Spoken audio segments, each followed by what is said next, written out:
so happy when I'm out with you. And you saw me coming by surprise. A single tear dropping from your eye. I don't know why I run away. I'll make you cry when I run away. Take me back 'cause I wanna stay. Save your tears for another. Save your tears for another day.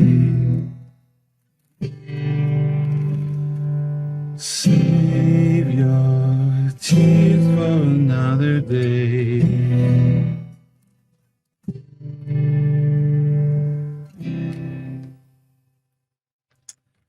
All right, well, it's time for some 524, and I was thinking many of you might be a little scared, nervous. You gotta get right to it. You gotta tough it out and save them tears, because right into this stuff. This is going to be a class that's going to blow your mind a little bit in some places, and other places it's going to open your mind up, and you're going to realize that there's all kinds of stuff you can do that you never thought you could. That song's a little fitting. That's just like real big, and it's in my head all the time right now. But hopefully it won't be too many tears. Hopefully you got all your tears out like 485 or some other class. You're done crying. But anyway, let's get started. This class is basically multivariate stats, but we're going to start off really just talking about univariate stuff. We're going to talk about multi-regression. We're going to talk about data screening. So we're going to ease in. We're not going to jump right into multivariate stuff just yet. It's going to take a little bit of time. We're going to get there. We're going to talk about all kinds of topics: ANOVA, profile analysis, a little bit of exploratory factor analysis, and we're going to have lots of fun doing it. This class is not that bad. I'm sort of joking, but I'm just trying to think of an excuse why I should play the guitar at the beginning of one of these videos. So, in case you don't know, I'm Andrew Ainsworth, and been here for a long time. Taught this class for even longer. Before I was full-time here, I was teaching this class while I was still a student at UCLA.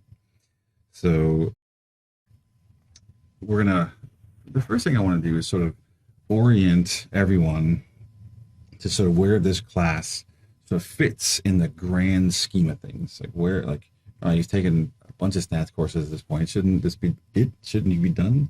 Shouldn't you be filled already to the rim with stats? So, some years ago, I was trying to think of how do I get students to really orient themselves to the bigger picture of where stats are, like going from univariate stuff that you do like in 320 or your junior level stats to taking maybe 485, the more advanced univariate. Where does this class fit in? Where do those classes fit in? What really is this class adding to all those other discussions? You already had a lot of stats, right? So what else could there be possibly? So a few years ago, I put together this lecture that had to do with sort of, all right, let's talk about forget about the equations, forget about all the insanity that goes into some of these stats courses, and let's just make some pictures. This is like a comic book for stats. Okay, we're gonna put everything in pictures. We're gonna keep everything sort of nice and straightforward and easy, and then we're gonna put this stuff in place. So what kinds of statistics do we typically talk about? Do we normally learn about in this class, or in these classes here that we teach in our department? So let's start off with talking about measured variables. Things. This is typically what we do. The things we measure directly, and we're going to stick to univariates. That means just one outcome variable. Whenever you see univariate versus multivariate, we're not talking about the predictors. We are talking about the number of outcomes. Okay, so in a univariate design, we have one outcome variable. There's only one DV. When we move over to multivariate, we're going to have more than one DV. We're talking about 2, 3, 4, 10, 15, 20, whatever. How many DVs you can get away with. Okay. So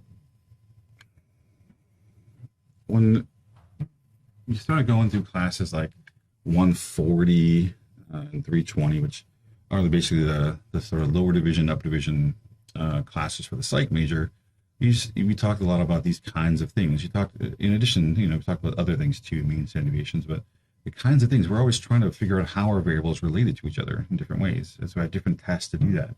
So if I have two variables, variable 1 and variable 2, and I just want to know if they're related. Is there some degree of relationship between them?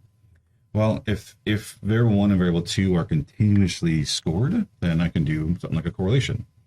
And even if they're not continuously scored, even if they're, say, dichotomies or ordinal variables, I can still do different kinds of correlation. There are different kinds. We usually do like a Pearson correlation, where there's also Spearman and phi coefficients and other kinds that we tend not to spend as much time on in our lower division classes, but you can. We can also do things if these are nominal variables, like different categorical variables or ordinal variables. We can also do something like a chi-square. These are the non-parametric stuff that you might have learned in your 320 or equivalent class, depending on where you took it.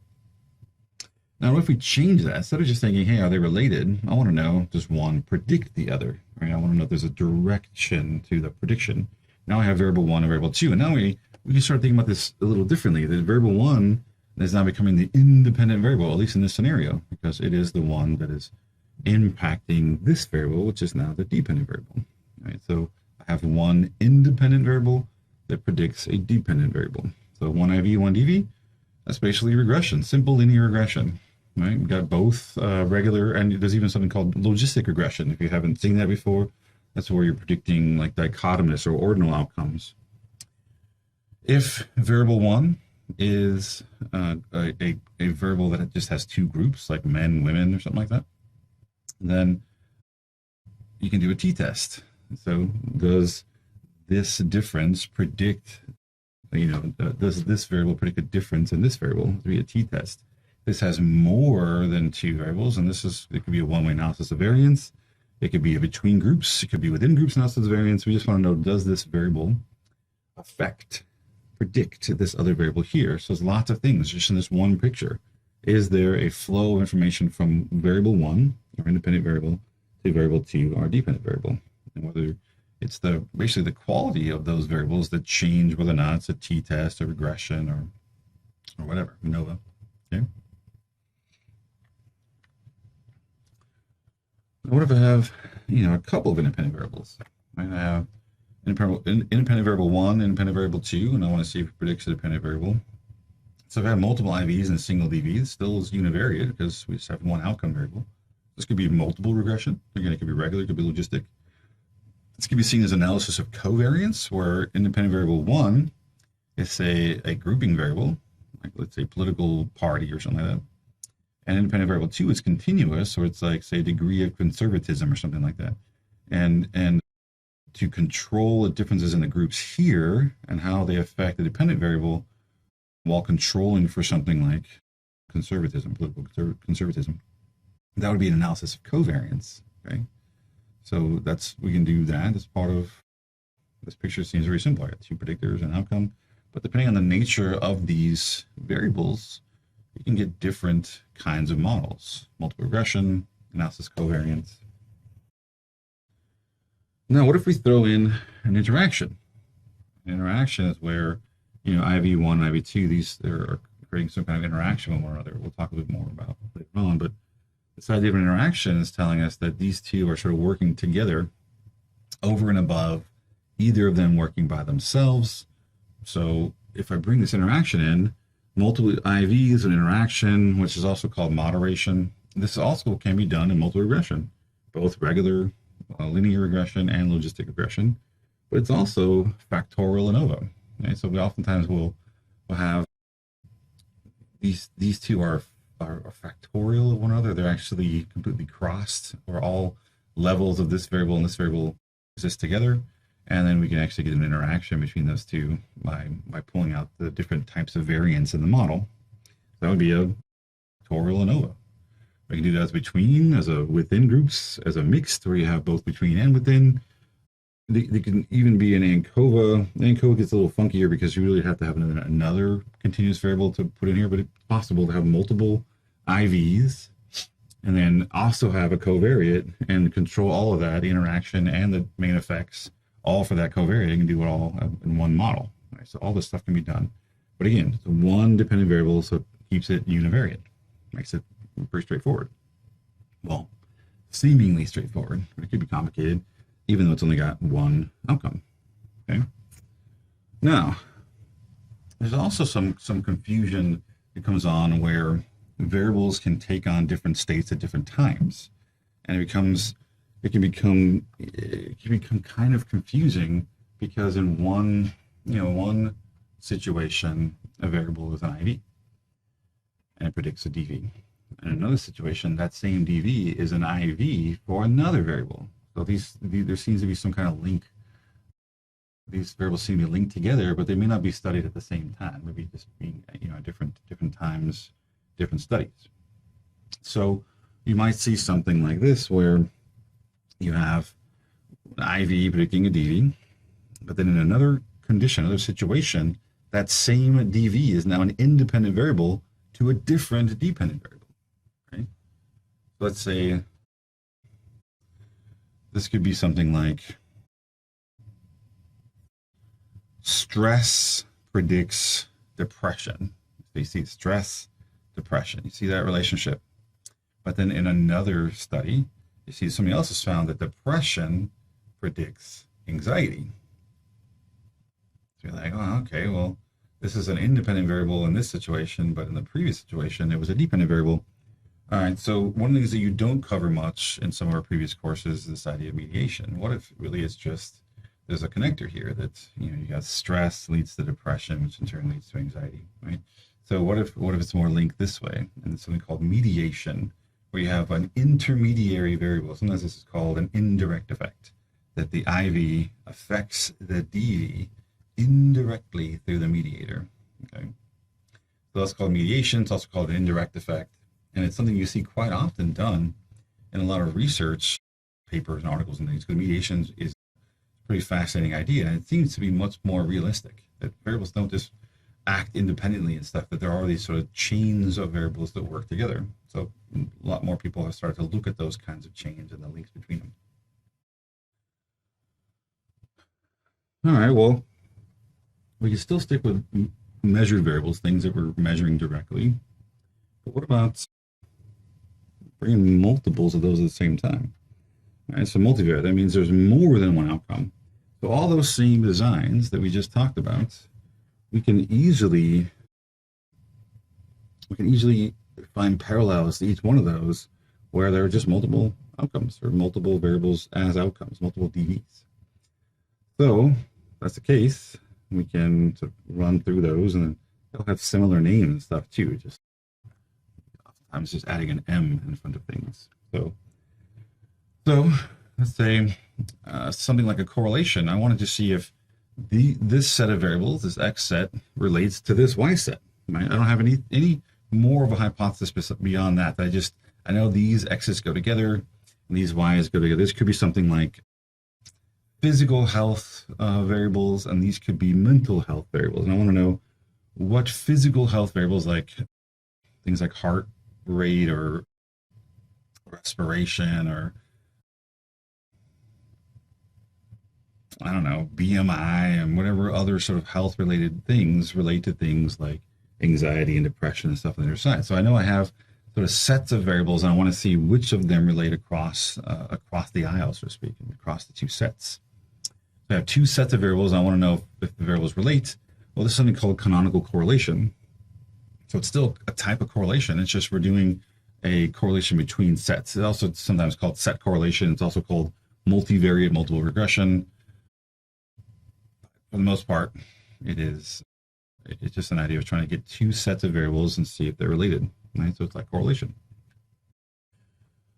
What if I have a single independent variable and I want to see if that single independent variable can predict multiple dependents? So I got dependent variable 1 and 2. It could be 3, 4, 5. I just, as soon as I go to two variables, two outcomes, I've now left the sort of simple regression or simple univariate designs. I'm now talking about the multivariate design. So if I have a single IV and multiple DVs, if the IV is only two levels, two groups, say group 1 and group 2, male, female, okay, then it's something called a tau squared. It literally is just a multivariate t-test. So they use tau, the Greek letter tau, in place of t to represent that this is a multivariate version of a t-test. If this has more than two groups, and you're getting into like an ANOVA where you have multiple groups being compared, well, that's a multivariate analysis of variance, a MANOVA. Instead of ANOVA, it's MANOVA. If the errors are reversed, if I say I have two dependent variables like this, and they're going into an independent variable where I want to use continuous variables to predict group membership, that's something called the discriminant function analysis, but in a sense, it's the same thing as a MANOVA, just used a little differently. But that's another, discriminant function. If the independent variable is something that's like repeatedly measured, where you have not just groups, but it's like time one, time two of the same people on multiple dependent variables, and that's called a profile analysis. But there are different approaches to this same scenario where I have an independent variable and multiple outcomes, and I'm trying to see if the independent variable impacts those multiple dependent variables. Okay. What if I have, again, multiple dependent variables, 1 through k, however many I feel comfortable sort of running in an analysis, or however many I can get away with depending on the sample size.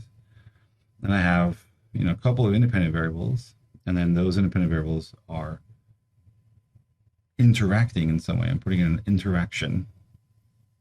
Well, just like with a factorial ANOVA, it's now called a factorial MANOVA. All right, so we have a factorial MANOVA that we can do this with, and we can actually look at interactions and how they impact multiple dependent variables. If these are at all repeatedly measured, then or a mixture of repeated in between, something called a profile analysis. If I bring in another continuous variable to use as a covariate, then that's a multivariate analysis of covariance, which is a MANCOVA. And so there's lots of different things, but it's a very straightforward picture. Right? All right, well, we talk about measured variables some, right? Things that we directly measure. So what if we're interested in stuff that we can't directly measure? We actually want to look at scales, psychometric scales, things, we want to look at things like depression in more holistically, and not just look at a single item. We actually want to look at the latent variable itself. So we can move beyond just the measured variables like composites and things, and actually try to do latent variables. Latent means hidden or unseen. So these are variables that we think exist, but they're hidden, hard to find, hard to see. Okay? So usually we'll develop multiple item scales like the Beck depression inventory to try to measure this sort of latent construct of depression that really has multiple facets, it's complex, it requires multiple items really to get at it as a whole. So for that, we can use different techniques to try to capture these latent variables. So let's say I have 5-item scale measuring something. This is like the Ainsworth 5-item anxiety inventory, okay? So I have different questions that I ask about anxiety, and then I'm saying, hey, these items all are indicators of this factor, this latent variable that I'm calling anxiety. Okay, well, once I do this, there's different approaches: principal components analysis, factor analysis, which are sort of two sides of the same larger family of sort of factor models. They just have different assumptions, and the factor analysis can be exploratory, which is what we're going to talk about in 524, or they can be confirmatory, which is something we'll talk about if you're with me for 534, or something that we can talk about then, or if you've already had it and you've already seen confirmatory factor analysis. But that's a different kind of factor analysis, but still the same basic idea.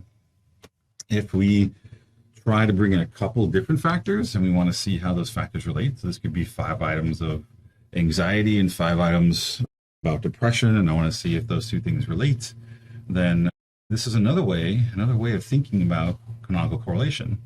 So what canonical correlation is really doing is trying to find how these 5 items might relate to those 5 items, and it may be sort of a quick and dirty way of sort of getting at factors by using a canonical correlation, but it's the same basic idea.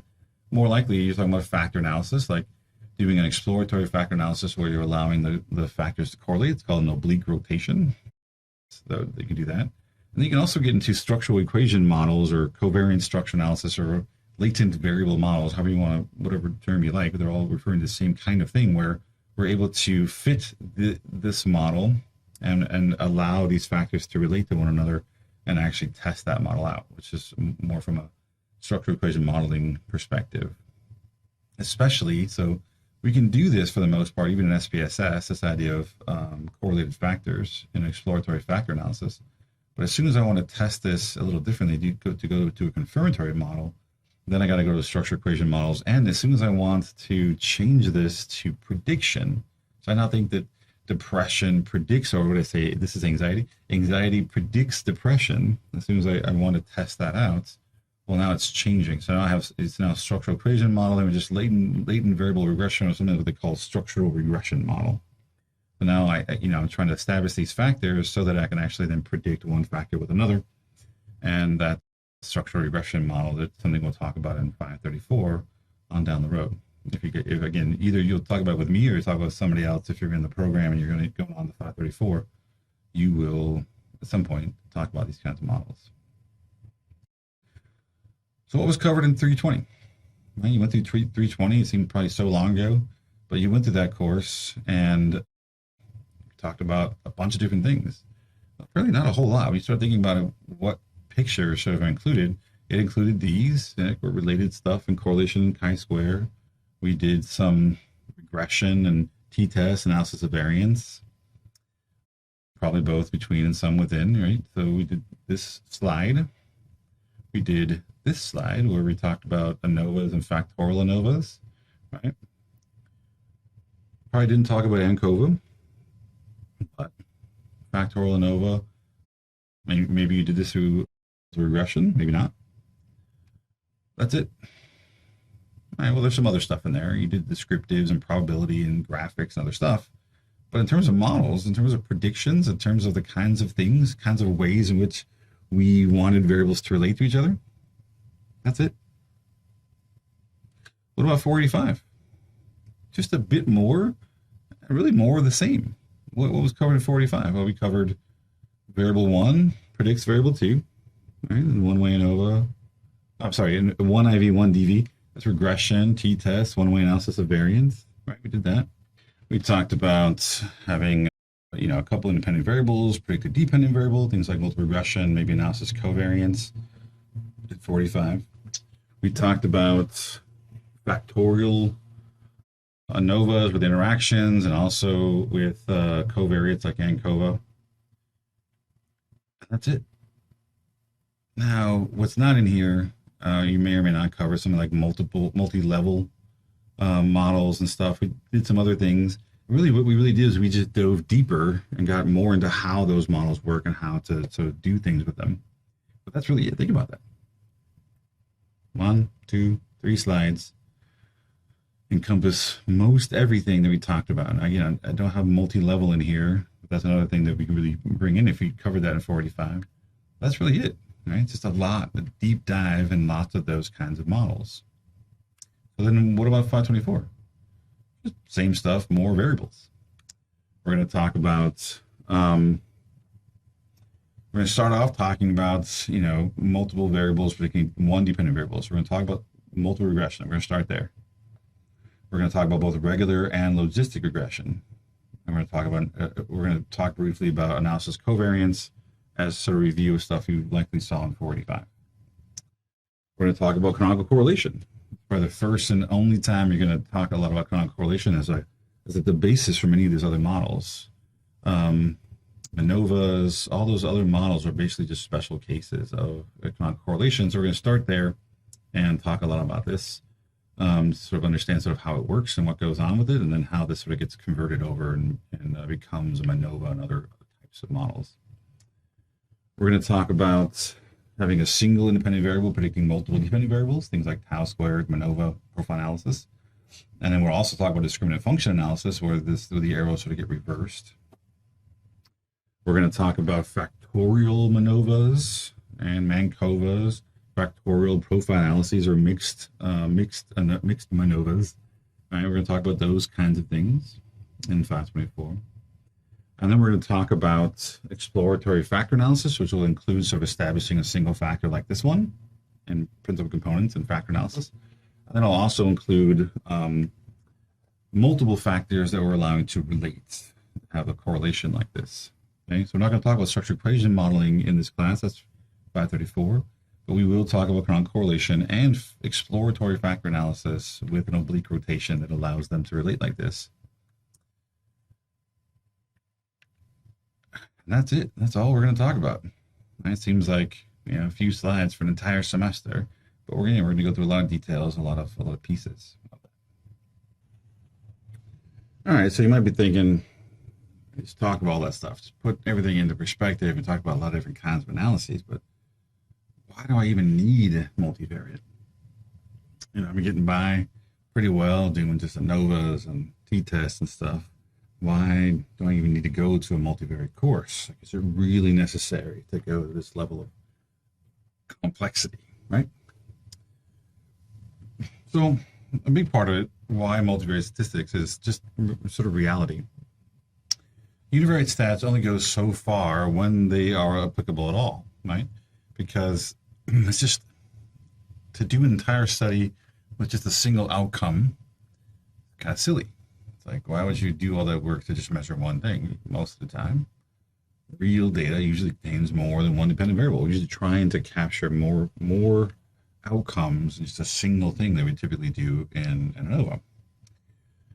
And they're sort of much more realistic, and they're much more feasible in terms of being able to get more bang for your buck, right? Because you're actually able to measure multiple things, find differences between groups, like in a ANOVA, you know, amongst multiple variables at the same time, for really not a whole lot more in terms of effort. Okay.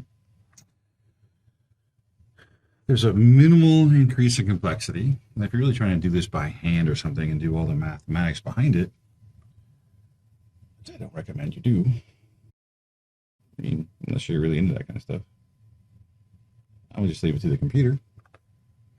Then the complexity is just a mild increase. You get more control and less restrictive assumptions, right? Because a lot of times, especially with repeated measure stuff, when we're doing we're doing stuff like repeated measure designs, you got those like sphericity assumptions that tend to be a little restrictive. We can actually bypass some of those with some of these more multivariate approaches. No, I shouldn't say bypass. Sounds like we're cheating. The multivariate approaches have assumptions that aren't quite as strict or as restrictive.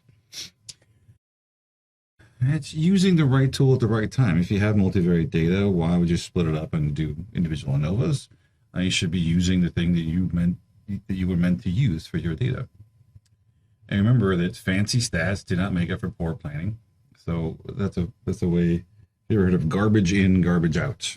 So garbage in, garbage out means that even if you put, you do, MANOVA or profile analysis or discriminant function analysis, exploratory factor analysis, you do all these sort of cool, fancy things, your data is still crap. So it's not going to make up for the fact that you didn't collect data appropriately, you didn't manipulate things like you should have. It doesn't make up for a poor research design. So design is more important than analysis when it comes to being able to make causal conclusions or being able to show things like validity and that sort of thing. The analyses are not going to fix those things. All right. All these things sound great, but when shouldn't you use a multivariate design? If you have specific univariate hypotheses, many of us do. We have, there's certain dependent variables that we have very specific hypotheses about, then test those. You do the univariate stats, do a t-test, do something as very, very pointed, directed test when you can, because that's going to give you the best chance of actually finding a significant difference. It's going to give you the most power, okay? So test individual hypotheses univariately first, target those things you're hypothesizing, and then use multivariate stats to explore what other differences might exist in your data. Remember, the simpler the analysis, the more powerful that analysis is, the more ability it has to find a significant difference if it is present, okay? So the multivariate analysis you may get lost in the larger sort of multivariate test, but it will look in more places. So it's a sort of a trade-off, and we'll talk more about that later. Okay. So parallels to previous things. So where do we, These down here are things you would likely have seen in 320 or 485. Where are their parallels? So the general linear model is still a general linear model. That hasn't changed. It's the same. Most of this class is based on the GLM, and so was 320 and 485. Even if your instructor didn't tell you that, it was based on that anyway.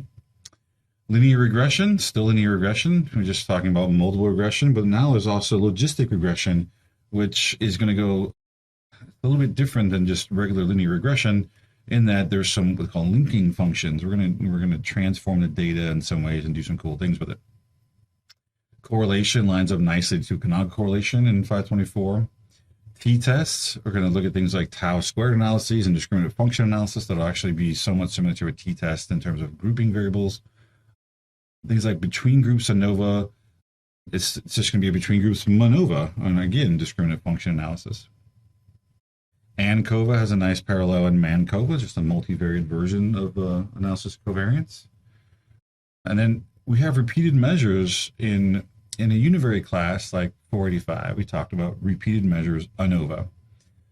And we even talked about mixed ANOVA, both of those things where you have all when it's completely repeated measures or when it's repeated and between groups. Well, both of those things are going to be handled by something called profile analysis in this multivariate class, just a multivariate version of those repeated measures and mixed ANOVAs. And you may have in 485 talked about random effects ANOVAs, or random effects ANOVAs are also, there's a parallel in multi-level models in 524 that we'll also talk about too.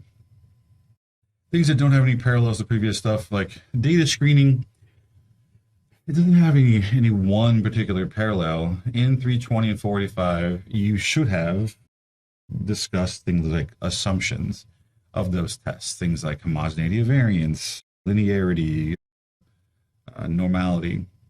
Those are all assumptions, and the data screening is just where we're going to go through and actually check the data to make sure that stuff is actually going on before we run any analysis. So there's not a direct parallel to one thing, but we have talked about the assumptions and things before. Not necessarily it may not have been me, but you should have in previous courses talked about those things.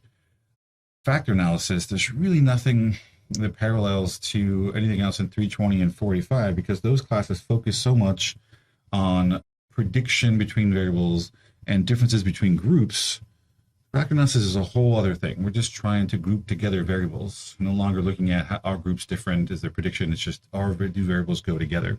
So we're not going to talk about that so much. There's more of a parallel. If you've ever taken a psych testing course, there's more of a parallel to psych testing and factor analysis than in any of the 320 or 485 topics.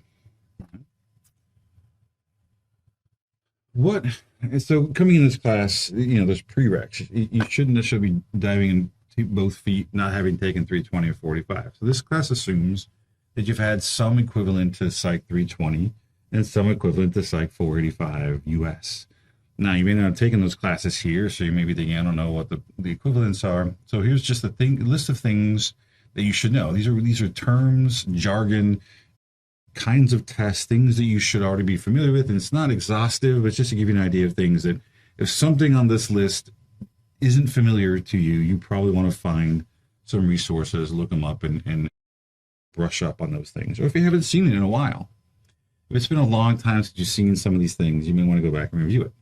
And I may even have some resources you can use to go back and review those things if you want. Okay. So you should know things like types of variables, independent, dependent, extraneous, confounding. Those things should all be fairly familiar. You should know the differences in what they mean. Differences between a univariate, bivariate, and multivariate distributions and things. Differences between continuous variables, discrete, and dichotomous variables. You should be familiar with levels of measurement. And when I usually talk about levels of measurement, I usually end up adding in an extra thing in there, which is like you have nominal, right? Ordinal. Then you have interval and ratio. So those are the sort of 4 levels of measurement. We usually group these together and group these together, where these are your continuous types of variables. Continuous. What's going on with the screen there? Those are your continuous variables. These are variables that are not continuous. Now, the reason I mention this is because I oftentimes, when I teach this, will say there's really like a level in here I like to call interval-ish. This is where we spend a lot of time in psychology and other social sciences, is in this interval-ish. We have data that are essentially ordinal, things like Likert scales, okay? Feeling like agree to disagree on a seven-point scale, that really aren't full continuums. They're not really continuous variables. It's an ordinal variable, but it has enough choices, say 7, 8, 9 choices, that we end up treating it as if it's interval. And we tend to force ordinal data sometimes into ANOVAs and t-tests when really they probably shouldn't be. So we fall in this sort of interval-ish, where it's an ordinal data, but we're going to treat it as interval because it has enough choices. So we're going to treat it as continuous, even when it really doesn't qualify completely as continuous. We tend to sit in this area quite a lot. And to be fair, a lot of research has shown that by doing that, we actually are not introducing a whole lot of bias or anything. It actually ends up working pretty well. That's why people continue to do it, and we don't switch over to non-parametric kinds of tests that we do with nominal ordinal scales like chi-squares and stuff. We'll still use, an ANOVA or a t-test even when the data is sort of iffy. All right, so continuing, you got those levels of measurement. Things like terms like orthogonal, right? Really just another way of saying independent versus correlated or not orthogonal, things that are related to each other. You should be familiar with things like sums of squares, sums of cross products. Sums of squares when we're talking about variance or standard deviation, sums of cross products as the basis for covariance or correlation, those kinds of things. Those things should be familiar. If you're not, look them up. Go find out what we're talking about here. You should be familiar with something like a sum of squares and cross products matrix, covariance matrix. Those things should be familiar, like variance and covariance should be familiar to you, okay? In terms of tests and things, you should be familiar with descriptives, like proportions, probability, percentiles, central tendency, variability. All those things you should have covered that quite a bit. Things like shapes, distributions. Is the distribution symmetric or skewed or kurtotic? Now, kurtosis may be one you haven't heard of quite so much, where this has to do with the tails being long on one side, being sort of lopsided. Kurtosis has to do with how peaked. Is it really peaked and skinny, or is it really sort of low and flat the distribution is? You should be familiar with the idea of inferential statistics, looking at sample versus population, standard deviation versus standard error. Because remember, standard error is just a standard deviation of multiple samples taken from a population, right? So standard error versus standard deviation, sample population. You should be familiar with things like type 1, type 2 errors and how that relates to power. Z and T tests, ANOVAs, both between and within, one way, factorial, with interactions, and things like effect size, whether it's Cohen's D and stuff comes to t-tests, or eta squared and partial eta squared when it comes to ANOVA and factorial ANOVA. All these things should ring a bell. You should have seen these, and we'll talk about these, or we'll revisit these as we go forward, but they should be something you're familiar with already, and if you're not, or if you haven't seen it in a while, you may want to go back and revisit. Okay. So I know this class is sort of scary, especially if you're a grad student, especially if you're an undergrad taking this class. It means you're an advanced undergraduate. But it's a scary class, a lot of scary material. Talking about a lot of big technical terms. I want you to focus or think about this is an applied class. I'm going to show you some equations and some things. We're going to talk about some of those things, but very, very little. Just enough to sort of to give you an impression of sort of how things are done behind the scenes. But our main focus is going to be understanding the terms, understanding how to do it, and really focusing on how to understand the output, how to get SPSS or other programs to do what we want, and how to understand what we get. Okay, so I'm not going to expect you to do a MANOVA by hand, for instance. So this is this as opposed to 485 or 320, this class is going to be a lot more conceptually focused in terms of the mathematics, right? So the math behind it, we're going to focus conceptually on those things. You're not going to be asked to do it because to do by hand is actually somewhat ridiculous. Most of this stuff is done by computer for a reason, because to do by hand would take a very, very long time. So we're going to focus on what it means, what it does, explaining jargon, making the stuff make sense so that you can apply it. My goal is that you can actually use it, be able to interpret the output, be able to be a good consumer of these kinds of models. You read a paper that uses a MANOVA, you now understand what they're talking about, what a Poli's trace is, or a Hotelling's trace, or what it is they're doing, why they're making the decisions that they're making. That's what I want. And that's what this class is focused on. So it's an applied class. It's all about sort of how to use it, how to understand it. So hopefully that'll make you feel better. And hopefully this semester is going to go well, and you'll learn to really love this stuff. And it should open up, as a researcher, it should open up your ability to do all kinds of tests, test all kinds of cool hypotheses. And in the end, you should have this really massive toolbox full of analytic approaches that you can use and really, really open up how you do research. All right, I'm looking forward to it. I hope you are too. So have a good semester. All right.